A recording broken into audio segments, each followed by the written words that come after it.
قل بفضل الله وبرحمته فبذلك فليفرحوا هو خير مما يجمعون۔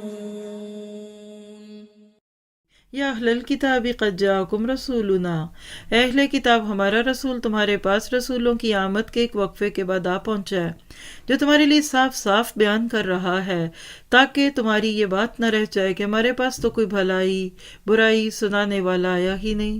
بس اب تو یقیناً خوشخبری سنانے والا اور آگاہ کرنے والا آ پہنچا، اور اللہ تعالیٰ ہر چیز پر قادر ہے۔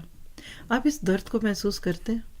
یقین کیجئے کہ مدینہ کے وہ مٹھی بھر لوگ اگر اللہ کے نبی صلی اللہ علیہ وسلم پر دل سے ایمان لے آتے ہیں تو آج دنیا کا نقشہ مختلف ہوتا، کیونکہ اتنی ڈسپلن قوم، اتنی ذہین قوم، 100 سال کی پلاننگ کرنے والی قوم، اگر وہ اسلام کو قبول کر چکے ہوتے تو آج پوری دنیا پہ اسلام ہوتا۔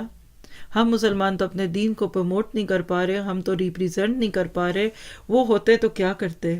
تو یاد رکھیے بعض دفعہ بڑوں کی چند چھوٹی چھوٹی باتیں، غلطیاں نسلوں تک کو بھگتنی پڑتی ہیں۔